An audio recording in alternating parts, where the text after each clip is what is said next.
کسی قوم کی دشمنی تم کو اتنا مشتعل نہ کر دے، اتنا آپے سے باہر نہ کر دے کہ تم حق بھول جاؤ۔ تو حسن خلق کا مظاہرہ ہونا چاہیے۔ یہ دو باتیں۔ تیسری بات یہ ہے کہ اللہ کے رسول نے ایک دعا سکھائی ہے، فرمایا کہ اگر تمہارے اس طرح کے حالات ہوں تو تم دعا کرو، اللہم خذ بیدنا فی المضائق، اے اللہ ان مشکل حالات میں تو ہمارے ہاتھ تھام لے۔ حالات سے مایوس ہو جانا مطلب یہ کہ اللہ سے کمزور تعلق ہے۔ حالات کو بہتر بنانے کے لیے جو راستہ ہو سکتا ہے اس کو چھوڑ کر کوئی اور راستہ اختیار کرنا اللہ سے دوری کی بات۔ اللہ سے تعلق اگر مضبوط ہو جائے تو ظاہر بات ہے آپ کا راستہ بھی صحیح ہوگا، آپ کا پلان بھی صحیح ہوگا، آپ کا ایگزیکیوشن بھی صحیح ہوگا۔ اللہم خذ بیدنا فی المضائق، برے حالات ہیں تو ہمارا اللہ سے تعلق مضبوط ہونا چاہیے۔ ہم اتنے آگے نہیں بڑھے ہیں کہ اس طرح کی باتیں واضح و نصیحت نظر آنے لگے، تذکیر نظر آنے لگے۔ یقیناً یہ تذکیر اور یاد دہانی ہے، لیکن یہی اصل لاہ عمل ہے۔ لاہ عمل کا سب سے ابھرا ہوا پہلو یہی ہے کہ ہم اللہ کے نام سے شروع کریں۔ اخوان المسلمین جو کام کرتی ہے، اس کے جو عزائم ہیں، اس کی جو اسپرٹ ہے وہ یہ ہے کہ بعون اللہ بدأنا وما زلنا، ہم اللہ کے نام سے اس کام کا آغاز کیے اور ہم کبھی پیچھے ہٹنے والے نہیں ہیں۔ ہم اللہ کے ساتھ، اللہ کا وجود ہے اس لیے ہم قائم ہیں، اس کے بغیر کچھ نہیں ہو سکتا۔ تو برے حالات اگر ہیں تو اللہ سے ہمارا اپنا تعلق مضبوط ہونا چاہیے۔ ایسے کتنے افراد ہیں جو رات میں تہجد اٹھ کے نماز پڑھتے ہیں، دعا کرتے ہیں کہ اے اللہ ملک کے حالات بدل دے، ملک کے حالات کو بدلنے کے لیے تو ہمارا تعاون لے، ہم کو توفیق دے، ہم کو سعادت بخش۔ اب ظاہر بات ہے اللہ تعالیٰ تو اس طرح سے نہیں کرے گا کہ اب تک حالت بدل جائیں دعاؤں سے۔ کوشش کرنی چاہیے۔ اللہم خذ بیدنا فی المضائق واکشف لنا وجوہ الحقائق، ایسا کر دے کہ حقائق جو ہے وہ ہم پر واضح ہو جائیں۔ اب حقائق جو ہے وہ میڈیا ہم پر واضح کرتا ہے، وہ حقائق نہیں ہے ہمارے نزدیک۔ حقائق وہ ہیں جو اللہ تعالیٰ واضح کرے۔ ہمارے پاس کوئی ایسا سورس نہیں ہے کہ جس کے ذریعے سے معلوم کریں کہ حقائق کیا ہیں، صحیح صورتحال کیا ہے۔ ہم اللہ سے دعا کریں گے کہ اے اللہ تو ہم پر واضح فرما کہ یہ حقائق کیا ہیں، اور ظاہر بات ہے یہ جو دعا ہوگی آپ کی آپ کے عمل سے تعلق رکھے گی۔ اللہ کے رسول صلی اللہ علیہ وسلم فرماتے ہیں کہ اگر آپ کے اندر یہ ہو تو یہ آپ کو ملے گا۔ آپ کے اندر بے نفسی اگر ہے، آپ کے اندر دنیا کی چاہت زیادہ نہیں ہے، زاہدانہ آپ کی زندگی ہے، تو اللہ کے رسول صلی اللہ علیہ وسلم فرماتے ہیں کہ آپ کو یہ حاصل ہوگا۔ واکشف لنا وجوہ الحقائق جو ہے کہ اللہ حقائق ہم پر واضح فرما، اصل میں یہ بات ہے کہ اے اللہ ہم کو تو ایسی زندگی عطا کر کہ دنیا سے کم تجھ سے زیادہ قریب ہو جائے۔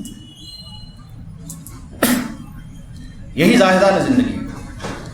ما زہد عبد فی الدنیا الا انبت اللہ الحکمت فی قلبی، کوئی بندہ زہد اختیار نہیں کرتا دنیا میں، لیکن اللہ تعالیٰ اس کے قلب میں، اس کے دل میں حکمت اگاتا ہے۔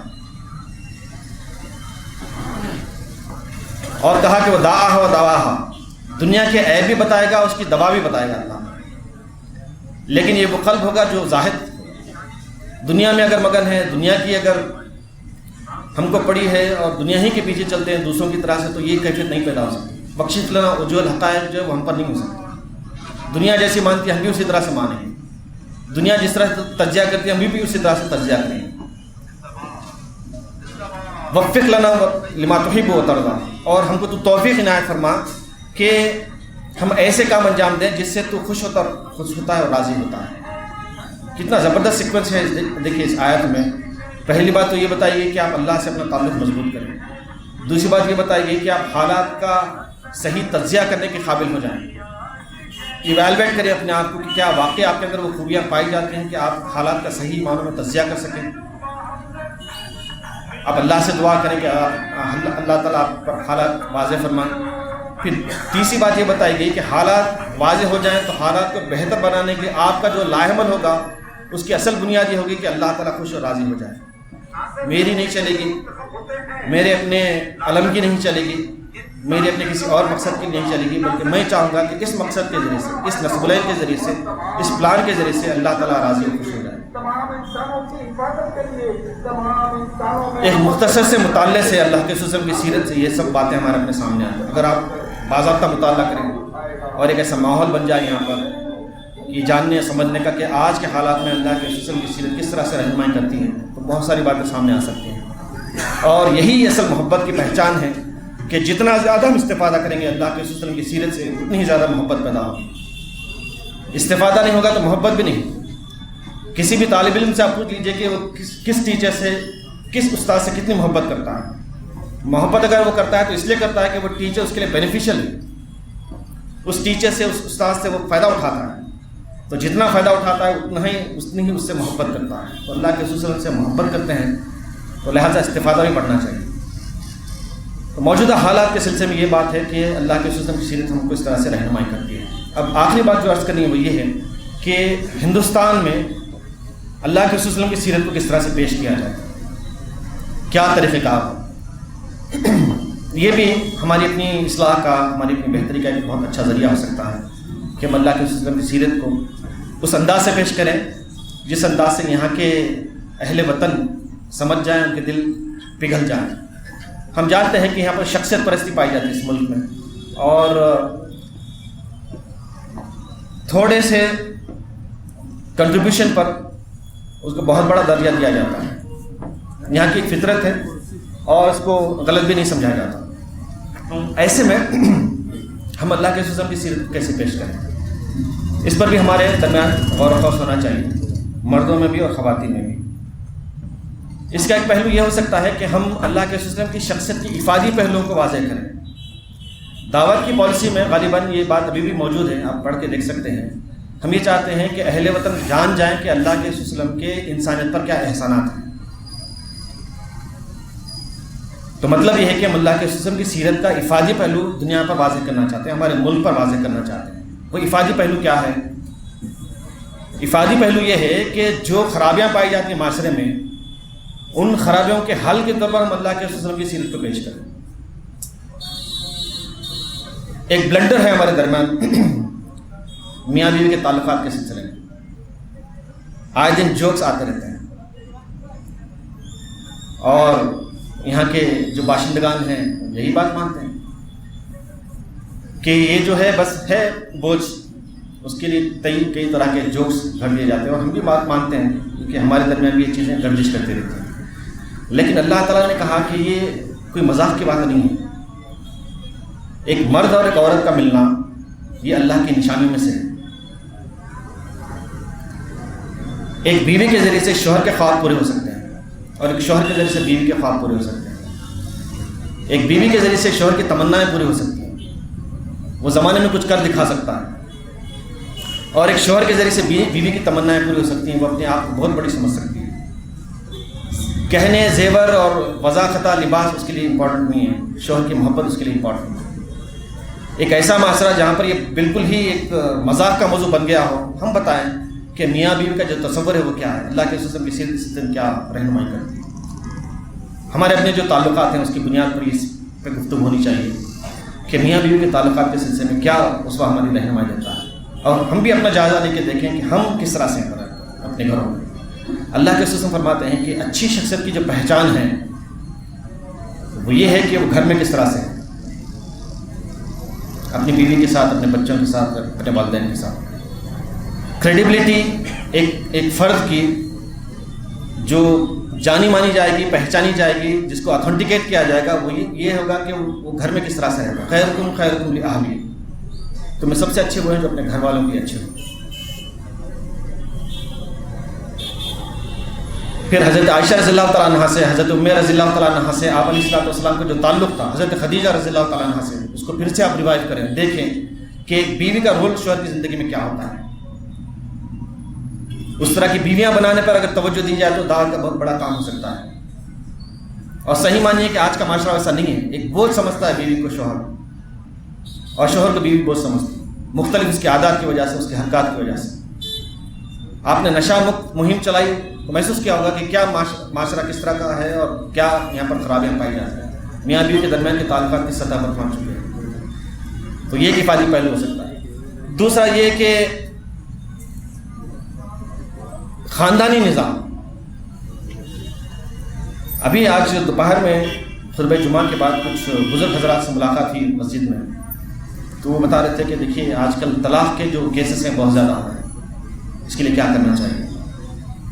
نہ صرف یہاں بلکہ بہت سارے مقامات پر آج کل طلاق بہت زیادہ ہونے لگے ہیں. وہ جو صبر ہونا چاہیے، تحمل ہونا چاہیے، ہمارے اپنے نوجوانوں میں نہیں ہے۔ اس کے لیے مختلف قسم کی کوششیں کی جا رہی ہیں، لیکن اس کی ایک اصل وجہ یہ ہے کہ ہمارا خاندانی نظام بگڑ چکا ہے۔ ہم نے ایسے کئی کیسز ڈیل کیے ہیں جہاں پر ایک بھائی کا مسئلہ ہوتا ہے لیکن ایک بھائی اس میں شامل نہیں ہوتا ہے۔ تو ہم یہ بتائیں کہ اللہ کے رسول صلی اللہ علیہ وسلم نے خاندان کے ساتھ بہتر تعلقات کے کیا اصول بتائے ہیں، وہ ہماری اصلاح کے لیے بھی ہوگا، برادر وطن کی ترقی کے لیے بھی ہوگا۔ آپ علیہ الصلوۃ والسلام فرماتے ہیں کہ معاشرے کی جو خرابیاں ہیں وہ اس لیے ہیں کہ خاندان کے افراد توجہ نہیں دیتے اپنے افراد، اپنے خاندان کے افراد کو۔ مطلب یہ ہے کہ اگر کوئی بھکاری ان کو نظر آتا ہے تو اس کا ایک مطلب یہ ہوگا کہ اس کے خاندان والوں نے اس کی مدد نہیں کی، جن کے قرآن کریم کہتا ہے کہ وفی اموالہم حق للسائل والمحروم، کہ تمہارے مال میں محرومین کا حق ہے اور سائل کا حق موجود ہے۔ جب مال موجود ہو ان کا، وہ ان تک کیوں نہیں پہنچتا، اور اگر نہ پہنچے تو اس کا مطلب کیا ہوگا؟ اللہ کے رسول صلی اللہ علیہ وسلم فرماتے ہیں کہ اگر کوئی شخص صرف اس ایک حرکت کا مرتکب ہوتا ہے کہ وہ اپنے مال میں سے دوسروں کے مال کو نہیں دیتا، ان کا جو حصہ ہے اس کو نہیں دیتا، اس کی تباہی کے لیے وہ کافی ہے۔ اللہ کے رسول صلی اللہ علیہ وسلم فرماتے ہیں کفا برجل اثما ان یحبس عمن یملک قوتہ، کہ جس کی روزی روٹی کا ذمہ دار اللہ تعالیٰ نے کسی فرد کو بنایا ہے، اگر وہ ضائع کر دے، اس میں خاندان والے بھی آتے ہیں، نوکر بھی آتے ہیں، امپلائڈ وغیرہ بھی آتے ہیں، جو امپلائیز ہیں وہ بھی آتے ہیں، جو ہم پر ڈپینڈنٹ ہیں، اگر ان کو ہم نہ دیں تو ہمارا یہ نہ دینا ہماری تباہی کے لیے کافی ہے۔ کفا برجل اثما، یہ ایک گناہ، بہت زیادہ گناہ نہیں، یہ صرف ایک گناہ اس کی تباہی کے لیے کافی ہے۔ اور خاندانی رشتوں کو جوڑنے کے سلسلے میں یہ فرمایا گیا کہ اگر کوئی تم سے کٹتا ہے تو تم اس کے ساتھ جڑ جاؤ، سلم قطع۔ اللہ تعالیٰ نے اپنے محبوب بندوں کی جو پہچان بتائی قرآن مجید میں وہ یہی ہے کہ وہ رشتوں کو جوڑتے ہیں جن کو جوڑنے کا اللہ نے حکم دیا ہے، اور اس کے برعکس وَيَقْطَعُونَ مَا أَمَرَ اللَّهُ بِأَن يُوصَلَ، اس کے برعکس کہا کہ وہ لوگ رشتوں کو توڑتے ہیں جن کو جوڑنے کا اللہ نے حکم دیا ہے۔ صحابہ نے عرض کیا کہ سب سے افضل صدقہ کیا ہے، کون سا صدقہ افضل ہے؟ تو آپ علیہ الصلوۃ والسلام نے فرمایا علی ذی رحم القاشی، ایک ایسا غریب رشتہ دار جو تم سے دشمنی کرتا ہے اس کو تم صدقہ دو، یہ افضل صدقہ ہے۔ یہاں تک بہتر رشتہ داری کی طرف توجہ دلائیں کہ اگر غریب رشتہ دار دشمنی کرتا ہے، اس کا دشمنی کرنا سمجھ میں نہیں آتا اور نہ برداشت کے قابل ہوتا، اس کے باوجود بھی اگر اس کو ہم صدقہ دیتے ہیں، اس کو اسسٹ کرتے ہیں، اس کو ہیلپ کرتے ہیں تو یہ بہت بڑا صدقہ ہوتا ہے۔ اور آخری بات اس سلسلے کی یہ ہے کہ دین اسلام کے سلسلے میں جو غلط فہمیاں پھیلائی جاتی ہیں اس میں سے ایک تو یہ ہے کہ یہ ایک دہشت گرد مذہب ہے وغیرہ وغیرہ، یہ بہت باتیں پرانی ہوئی ہیں لیکن ابھی بھی باقی ہیں، اس پر گفتگو کی جاتی ہے اور ایک طرح سے مائنڈ سیٹ بن گیا ہے۔ تو ہم کو یہ بات بڑی زوردار انداز سے پیش کرنی چاہیے کہ دین اسلام نے ایمان کو دوسروں کے ساتھ حسن سلوک سے جوڑ دیا ہے۔ اگر ہم دوسروں کے ساتھ حسن سلوک نہ کریں تو مطلب یہ کہ ہمارا اپنا ایمان مشتبہ ہے، مشکوک ہے۔ لا یؤمن احدکم حتی یحب لاخیہ ما یحب لنفسہ، تم میں سے کوئی ایمان والا نہیں ہو سکتا جب تک کہ اپنے بھائی کے لیے وہی پسند نہ کرے جو اپنے لیے پسند کرتا ہے۔ یہ بھائی مسلم بھی ہو سکتا ہے، یہ بھائی غیر مسلم بھی ہو سکتا ہے۔ خیر الجیران عند اللہ خیر لجارہ، تم میں کے سب سے اچھے پڑوسی وہ ہیں جو اپنے پڑوس کے ساتھ اچھا سلوک کرتے ہیں۔ یہ پڑوسی کوئی بھی ہو سکتا ہے۔ تو خیر کا جو تصور دیا گیا، خیرکم من یرجی خیرہ، تم میں سب سے اچھے وہ ہیں جن سے ہمیشہ خیر کی توقع کی جائے، وہ یومن شر ہو اور شر سے امان ملے۔ ایک مسلمان کی یہ تصویر بتائی گئی کہ وہ سراپا خیر ہوتا ہے۔ اللہ کے رسول صلی اللہ علیہ وسلم فرماتے ہیں کہ انا یا ایھا الناس انا رحمت مہدات، اے انسانوں میں تمہارے پاس رحمت اور بڑا ہی قیمتی تحفہ دے کر بھیجا گیا ہوں، قیمتی تحفہ بنا کر بھیجا گیا ہوں۔ مطلب یہ کہ اہل ایمان بھی برادران وطن کے لیے، اپنے اہل وطن کے لیے رحمت ہے اور بڑا قیمتی تحفہ ہے، وہ ان کے لیے نقصان نہیں بن سکتے، نقصان کا باعث نہیں بن سکتے۔ تو مطلب یہ ہوتا ہے کہ اللہ کے رسول صلی اللہ علیہ وسلم نے ہمارے اپنے ایمان کو دوسروں کے ساتھ حسن سلوک سے جوڑ دیا ہے۔ کتنی بڑی بات ہے، آپ دیکھیے کہ آپ کا ایمان کنٹامنیٹ ہو جاتا ہے اگر کسی کے ساتھ بدسلوکی کی جاتی ہے۔ اللہ تعالیٰ اس ایمان کا اس کا کوئی وزن اس کے نگاہ میں نہیں ہوگا۔ تو یہ جو سیرت کے پہلو، افادی پہلو، ان کو بڑے ہی زوردار انداز سے پیش کرنے کی کوشش کرنی چاہیے۔ تو یہ چند باتیں تھیں جو آج کے اس موقع سے میں نے آپ کے سامنے رکھی۔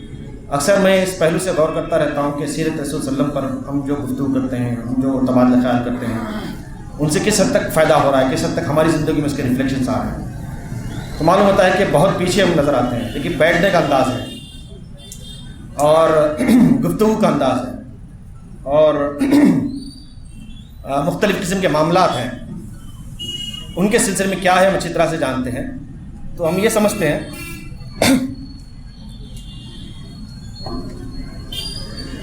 ہیں کہ سیرت پر اس طرح سے توجہ نہیں دی جانی جس طرح سے دی جانی چاہیے۔ جیسا کہ یہ بات رسول اکرم صلی اللہ علیہ وسلم فرماتے ہیں لا آکل متکئا، میں ٹیک دے کر نہیں کھاتا۔ مطلب یہ کہ کھانے پینے کا جو عمل ہے وہ ایسا نہیں ہوگا کہ آرام سے بیٹھ کر آپ کھائیں، آپ کو تو معاشرے میں جا کر کام کرنا ہے۔ آپ اگر آرام سے کھائیں گے تو اس کا جو لوڈ ہوگا وہ خواتین پر ہوگا۔ مرد اگر آرام سے کھائے گا تو ظاہر بات ہے خواتین گھر کی محنت کریں گی، تو جتنا آپ آرام سے کھائیں گے اتنا پریشر وہاں پر پڑے گا۔ تو رسول اکرم صلی اللہ علیہ وسلم فرماتے ہیں لا آکل متکئا، میں ٹیک دے کر نہیں کھاتا۔ اب آپ دیکھ سکتے ہیں کہ ہمارا اپنا معاشرہ کس طرح کا ہے۔ خواتین کا کام بس یہی ہے، اگر آپ ان کو یہ کام لگائیں گے تو ظاہر بات ہے وہ نسل کو تیار نہیں کریں گے، تربیت کا جو معاملہ ہے آپ ان سے ایکسپیکٹ نہیں کر سکیں گے۔ پھر سینوں میں رازوں کو چھپانے کی بات ہے، گفتگو میں احتیاط کی بات ہے، ہم دوسروں سے کچھ مختلف نظر نہیں آتے۔ ہم یہ سمجھتے ہیں کہ فرد کی کریڈیبلٹی جو ہے وہ یہ ہے کہ اس کے سینے میں راز ہونے چاہیے۔ جتنے زیادہ سینے میں راز ہوں گے اتنا ہی کریڈیبل کہلائے، یعنی لوگ آپ پر ٹرسٹ کریں کہ مرتا مر جائے گا لیکن میری بات کسی کو نہیں پتہ ہے۔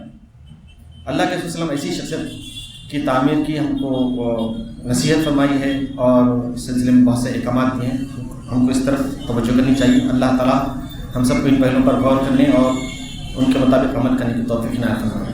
میں جماعت اسلامی ہند اورنگ آباد کا مشکور ہوں کہ انہوں نے موقع دیا کہ کچھ باتیں آپ کے سامنے رکھوں۔ میرے ساتھ امیر مقامی رائچور ہیں اور 3 ارکان جماعت ہیں۔ ہم پچھلے 2 دن سے یہاں پر ہیں، ابھی ہماری روانگی ہے 8:30 پونے 9 بجے ٹرین ہے، تو بڑی خوشی بھی آپ سب سے مل کر۔ میں نے آپ کے غور و خوض کے لیے کچھ باتیں رکھی ہیں، ان پر آپ غور فرمائیں۔